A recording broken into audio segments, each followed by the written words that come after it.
welcome to my channel. I'm Jessica and I love all things cozy, so naturally my favorite season is fall. And I could not be more excited that we are almost there. We're almost in fall. As I'm filming this, it's the very end of August and I'm just gonna consider us there. It's cool, it's been chilly here the last few days, like in the high 60s, and I'm loving it so much. So we're here, we made it. So today I'm gonna make a video that I've been looking forward to for a while, and that is a fall recommendations video. I'm gonna share some of my favorite fall books, movies, and TV shows. I did make a video like this, I think 2 years ago, and in that one I shared some of my all-time favorites. And I didn't want to do any repeats today, even though there's still some of my all-time favorites. So I will link that video below if you want some more fall recommendations. But today I wanted to share some new things that I didn't share in my last video. Of course, some of them are going to be kind of like the quintessential fall things, but hopefully there are a couple of lesser known things on this list too that you can check out if you haven't yet. So I'm going to start with books. So these are not necessarily books that take place in the fall, but they are books that have like a very atmospheric feel to them, just like a little bit spooky, but not terrifying. That's my kind of book. I just want to be a little bit scared, not super scared. So I think these fit the bill. And I want to add like a little side note. For some reason, I always end up reading thrillers, but my other favorite genre is romance. I would love to read some like super cozy fall romance books. For some reason, I really haven't read very many. I would love to recommend some, but I haven't read very many. So if you have like some cozy fall romance books that you like, please leave your recommendations below. I read, what is it called? Okay, I had to look it up. That book a couple years ago that everyone was talking about, it's called The Pumpkin Spice Cafe by Laurie Gilmore, I think. It really has the cutest cover ever. Everyone was talking about it. So I read it and I hated it. I really did not like it. I felt like there wasn't much substance. I didn't really get the chemistry between the two characters, and I don't know. So that one was not my favorite. No offense if you loved it. Like, to each their own, I always say. But anyway, I can't seem to find like a cozy fall romance book that I have liked so far. I did see a creator, I cannot remember who it was. I will put it on the screen if I remember. She recommended, what is it called? I wrote it down. I think it was called The Honeycrisp Orchard Inn, and the way she described it, it sounded just like a Hallmark movie, like super fall vibes. So I think I will try to check that out. That'll probably be the only cozy book I read this fall. The rest are going to be thrillers probably. But anyway, that's all besides the point. So all the books I'm going to share with you today are thrillers, and they just give you those slightly spooky vibes, fun settings and atmospheres. So the first one I'm going to talk about is What Lies in the Woods by Kate Ellis Marshall.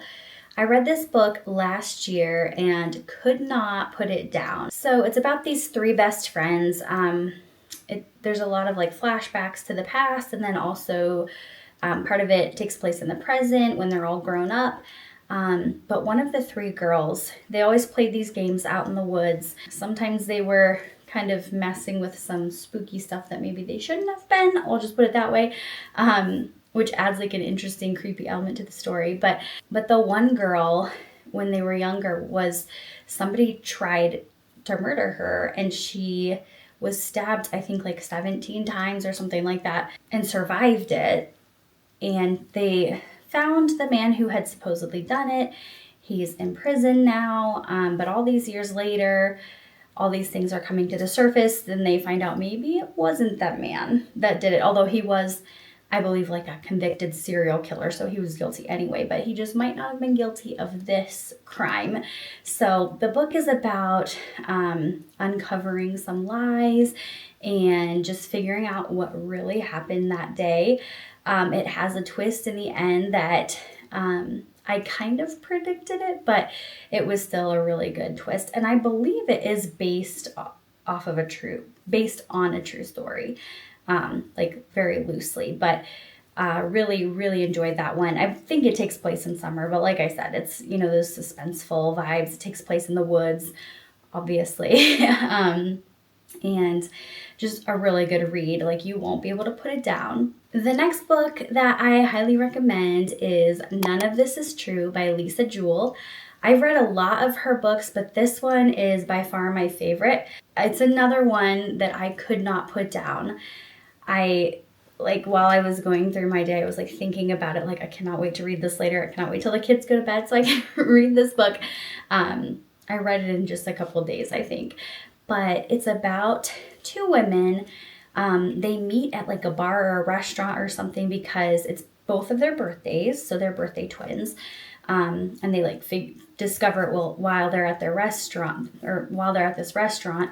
The one woman is like a famous podcaster, and the other one is just this normal woman. And somehow, anyway, they get to talking, and they end up, the one woman convinces the podcaster that she would be a good subject for her podcast. So part of it is like a podcast format, part of it is just like narrative. And as the story goes on and you find out a little bit more about the woman who she's doing a podcast about, she seems like normal at first, and then as the story goes on, things just get a little bit disturbing. A little bit, I think unsettling is a better word. Like, you just find out these little things about her and you're like, wait, what? And the more it goes on, the more unsettling it becomes. And she kind of ends up like intertwining herself into the podcaster's life, kind of crossing some boundaries, and it kind of gets under your skin. Like I said, that unsettling feeling. And there's all these twists and turns, and it's just a really good one. I will say, if you've read it, let me know what you thought of the end, like that last little chapter that was tagged on.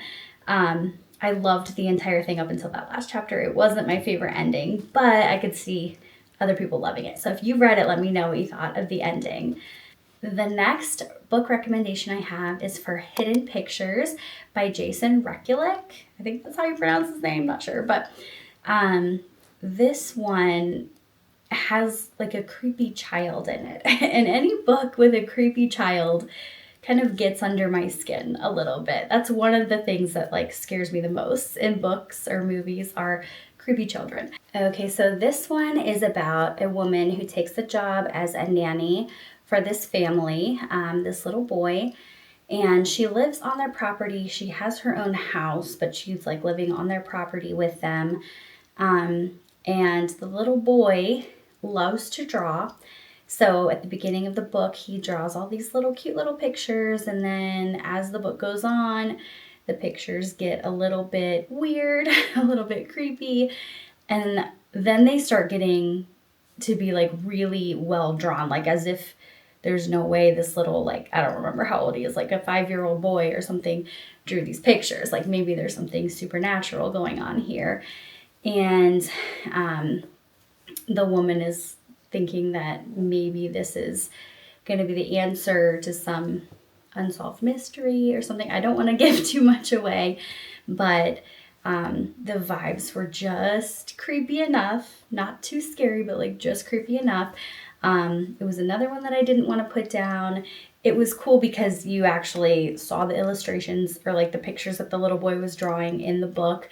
And there's a really good twist at the end of this one. I feel like I'm somewhat okay at like predicting the ending of thrillers because I've read so many. Like my brain is just constantly trying to figure out like, okay, what's the twist? What's going to happen?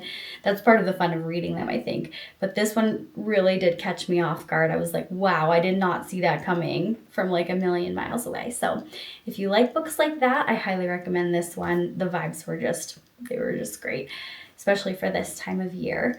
The next one, I feel like I have to add a Riley Sager book to these lists every time I make one of these videos.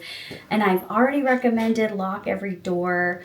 I've already recommended The Last Time I Lied, which those are probably my favorite two of his. And The Only One Left. I think I recommended that one too in my video 2 years ago. But I have one more of his that I really, really loved, that I think this one is perfect to read during the fall, and that is Home Before Dark. So you have this woman who has inherited this old creepy mansion that she and her family lived in. They only lived there for like a very short period of time, like a week or two or something. And all of these really creepy things happened to her there when she was younger, so they moved out of the house very quickly. And then when she inherited the house, she has to like go back and get it ready to sell it. And again, of course, all of these creepy things are happening. The setting of this book is perfect for this time of year. I mean, you have like a haunted mansion, basically. What's better than that? And just trying to figure out what is really going on. And with Riley Sager, usually whatever you're predicting is not what's actually happening. So this one also had a pretty good twist, and just that unsettling, creepy feeling the whole way through. That's a very good one by him. Always have to add a Riley Sager one in there. Unfortunately, he hasn't had one that I've liked in the past couple years that he's released. I just finished his newest one. What is it called? I can't even remember, but about the train. I gave it 2 stars, and I was so sad to do that. I feel like he was trying to be like Agatha Christie or something, and it didn't work for me. Let me know what you thought if you read it. But anyway, I'm getting off track here. Let's move on to my last recommendation. My last book recommendation is His and Hers by Alice Feeney. Alice Feeney, like Riley Sager and Lisa Jewell and Ruth Ware, even though I don't have any of her books on this list, they are just some of my favorite thriller authors. Like, I will immediately read any book that they publish. But His and Hers is one of my favorite ones by Alice Feeney. My other favorite is Rock, Paper, Scissors, but I feel like that one is just, I can't recommend it for fall. It's like a winter book. You have to read it in the winter. But anyway, again, I'm getting off topic. Okay, so His and Hers is about this woman who is a reporter, and she's called to cover a murder that happened in her hometown. And she's got lots of like skeletons in the closet, things she doesn't really want to face there. Her ex, I can't remember if it's like her ex-husband or ex-boyfriend.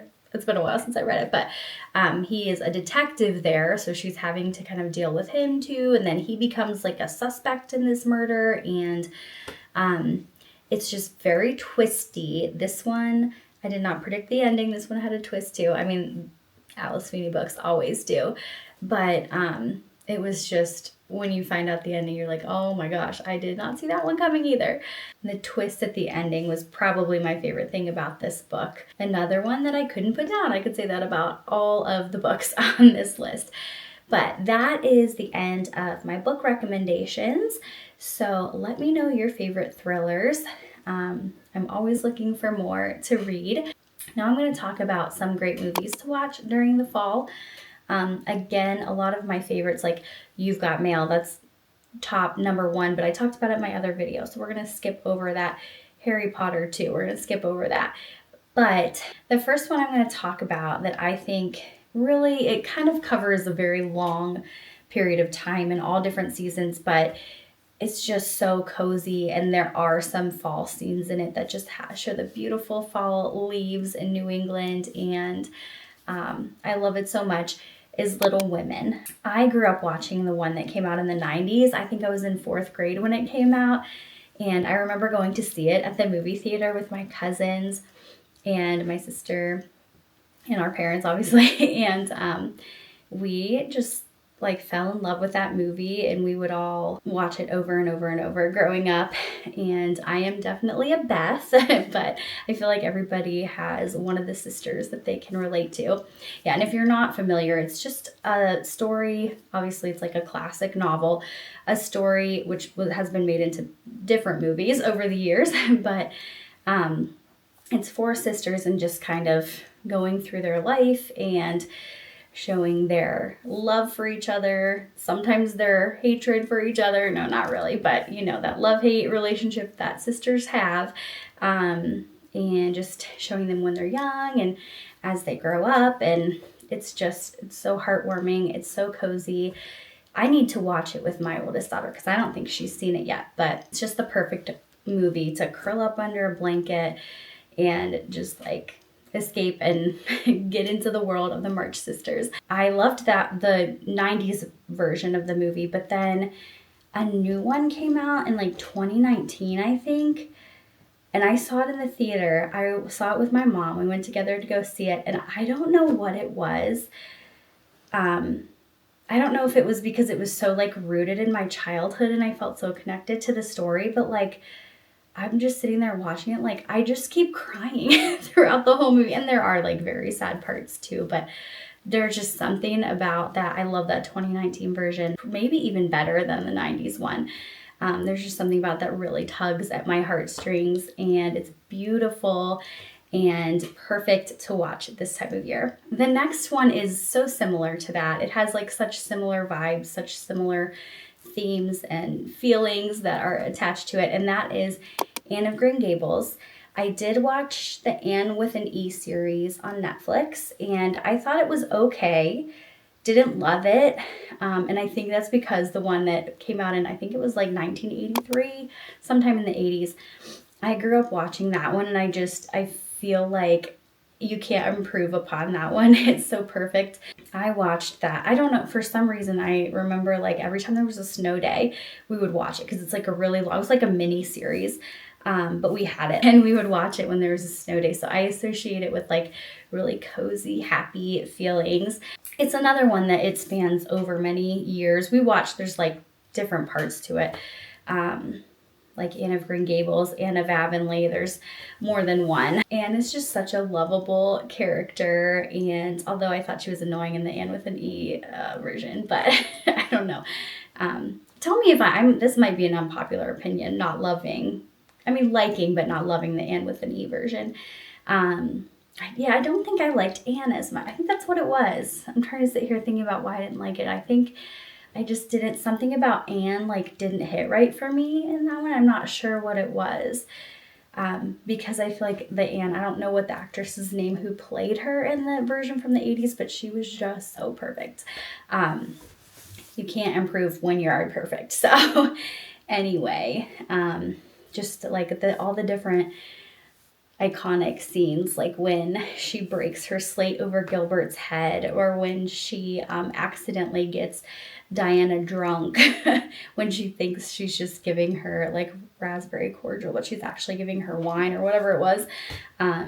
They're just such cute little stories like within the bigger story. And again, some of it takes part in the fall, some of it takes part in the summer and the winter, but just those cozy vibes throughout the whole thing are immaculate and they cannot be beat. And you have to watch the 80s version if you have not.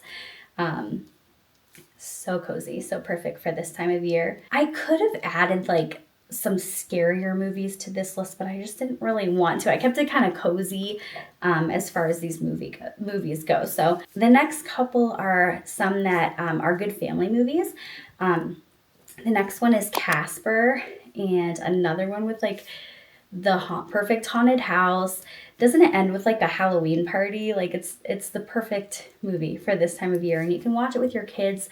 I remember I was probably in 6th grade when it came out, and I remember being like just slightly creeped out by the whole like haunted house thing, but it's so silly that it's really not scary. So that's a great one to watch during this time of year. Another kids movie that I like to watch during the fall time is Coraline.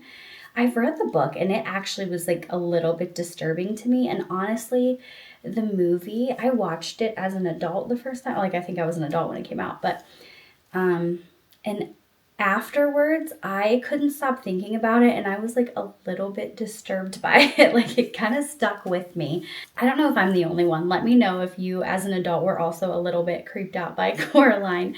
But it's basically about this little girl and I don't want to give too much away, but she's an only child. She's with her parents and living in this new house, and they really can't spend much time with her. So she ends up going into this like other, I think there's like a portal in her house somewhere or something where she ends up escaping into this other world where she has her other mother and other father. And it's really cute, but it's also like, ooh, like creepy, even as an adult, even though it's a kid's movie. But I think just, is it claymation? I feel like it's claymation. I'm not sure. I'll have to look into it, but it is very like, I feel like it's very like artistic and beautiful the way that it is shot. But yeah, that's another good one. I don't even know if I would want to watch that with my kids though, because I feel like they might be scared. I don't know, but it's a really good story. And okay, this one is really kind of like an honorable mention, and it's my toddlers that like this one the most, but I'll be honest, like I enjoy it too. It's not bad. It's super cute. And it's on Disney Plus, and it's just this like 30-minute short little video, and it's called Mickey and Friends Trick or Treat. And it's Mickey and all of his friends, and they're going trick-or-treating. It's just really cute. They're going trick-or-treating, and they go to this old witch's house, and she ends up putting a spell on them, and they turn into whatever they're dressed up as. So like Mickey's dressed up as a spider or a monster, I think. So he gets turned into a monster, and it's just this short little video about them trying to figure out how to get turned back into their normal selves. And it sounds silly, but Emma will watch that over and over and over. She loves it so much. And it really is cute. Like, I like it too. There's cute songs in it. That's a fun one too if you have kids. So that's the end of the movies that I want to recommend. So now I'll just talk about a few TV shows that actually these ones some of them are a little bit on the spookier side. Like I said, I don't love things that are like super, super scary, but if they're just a little bit scary, I can handle it, and I think they're good. So some of these are cozy, some of them are a little scarier. The first one, and again, I grew up watching this, is Sabrina the Teenage Witch. I really have not watched it as an adult, so I'm wondering if I would watch it and think it's like super cheesy, but I think I would still love it. I still watch Full House with my kids and stuff sometimes, and that is as cheesy as it gets, so I'm sure I would still love it. But if you're not familiar, it's about this girl, Sabrina, and she's a witch. I mean, obviously, you could probably figure that much out based on the title, but she lives with her two aunts who are witches, and they're kind of like teaching her how to be a witch, but she's also kind of trying to hide the fact that she's a witch from her friends in high school because she just wants to be normal. And she has this cute little black cat, Salem, that talks, and it's just like all those fun 90s vibes.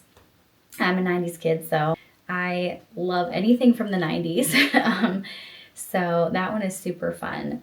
That's another one that I bet Scarlett would like. We should watch that together this fall. The next one, we're gonna take a turn and go to the creepy side of things. The Haunting of Hill House is a series. I've watched it a couple of times. And The Haunting of Bly Manor, which is kind of like season 2, but it's an anthology series, so they're not really connected, the 2 seasons. But anyway, I like season 1 better, but they were both really good. It's another haunted house story, basically, but it's so much more than that. It's about this family who live in this old haunted house that's like, there's really weird, creepy things happening when they're there. It kind of, I'm trying to think of things that it reminds me of. It kind of reminds me a little bit of The Shining, where the house almost has like its own personality, and it's kind of affecting the people that live in it a little bit. I don't want to give too much away if you haven't seen it, but it's, like I said though, it's so much more than just a scary movie. It follows this family, and there's like flashbacks to when they're little and then when they grow up, and just kind of follows the different traumas that they have been through too, and how that affects them. And it's just so well done. It has some really scary jump scares, or at least one that I can remember. Yeah, it's pretty scary, I would say, in my opinion. I'm a wimp, but a really, really good series. The next one is another one that is creepier. I don't think it's as scary as Haunting of Hill House, but it is creepy. It's pretty violent too, but that is You. I know it's super popular. A lot of people have probably seen it. Same with Hill House, but it's about this man, Joe Goldberg. And I love season 1 where he works at the bookshop, because I love bookshops and books so much. But he seems like this normal guy, and as time goes on, you find that he's really, really not normal. He's really messed up. But the way it's all shown from his point of view, and the way he like justifies everything in his mind throughout all the seasons, like it's never his fault to him. It's always everybody else, and he's just kind of trying to be like a vigilante and get rid of the bad people. But really it's like so toxic and controlling and messed up and violent and etc. But like just hearing all of his thoughts and the way he justifies it to himself, there's points where you're almost like, yeah, that makes sense. And then you're like, wait, no, you're like, you're evil. I can't side with you, but you almost want to. Yeah, I haven't watched the most recent season, which is the last season. So I don't know. I guess I can't vouch for that one, but the first, I think 4 seasons were really good. Kind of ridiculous at times, but sometimes that's fun. Another thing that I love to watch in the fall, and this isn't necessarily like a series like all the other shows that I'm talking about, but all the Food Network shows, like Halloween Wars. I know there's more than just that one, but all those shows where they're baking these creations that look like real, like grotesque Halloween scenes, and they've made it all out of food, and it all has to taste good, and that stuff blows my mind. I love watching the Christmas ones too at Christmas time, but those are some of those mindless shows that I like to throw on while I'm like folding laundry or doing my chores and stuff. Those are super fun and cozy this time of year too. Don't they have like a pumpkin carving one too? I feel like they do. Those are super fun. I'm gonna end on a couple of cozy shows that I like. They don't necessarily take place in the fall. They're kind of like year round, but they give you those like warm, fuzzy, cozy feelings. The first one is Parenthood. So it's all just about this big family. And it kind of follows all of the siblings and the parents. I feel like this show was so popular like 10 years ago, but I haven't heard anything about it recently. I bet I would love to go and watch the whole thing again, but it's just so good and so heartwarming. And yes, probably overly dramatic in a lot of places, but that's a really just a cozy, fun watch. And the same with This Is Us. Same vibes, same exact feeling. Those two shows are very similar, I would say. Again, it's about a family and just they lose their dad, and just it flashes back from the past to the future. And if you want to cry a lot, watch This Is Us. But yes, great shows to watch on a cold day. Like if you just want to stay inside and rot on the couch all day, those are great shows to watch. Okay, I feel like that just scratches the surface of some of my favorite things, especially when it comes to books. I could talk for days about my favorite books to read at this time of year, but those are just some of my very favorite ones. Please leave me any recommendations for books, movies, TV shows in the comments below, because I live for these types of things. Like this is what I'm going to be doing all season, that and crocheting. I've got some of my yarn right back here, but crocheting, watching my shows and movies, reading books. Okay, that's not all I'm going to be doing. I'm going to be chasing my kids around, but I mean, after they go to sleep, when I have some me time, this is what I'm going to be doing. And baking and doing all the fall puzzles. Okay, I can't wait. I'm getting carried away. But I'm going to be posting all throughout the fall. Like I said in my last video, I want this channel to just be like a cozy little escape. So make sure you subscribe so we can connect. This chair keeps making weird noises on the table, so ignore that if you can hear that. But yeah, I would love to connect with you. I would love you to be a part of my community. So make sure you subscribe if you want to be a part of all of that. And like I said, I'm going to be sharing all kinds of cozy vlogs, baking, maybe some reading vlogs, some crochet vlogs, cozy hobby vlogs for the next few months. And then after that, it'll be Christmas time, which is like even better. So I'm very excited. So thank you guys so much for watching, and I will see you in the next one.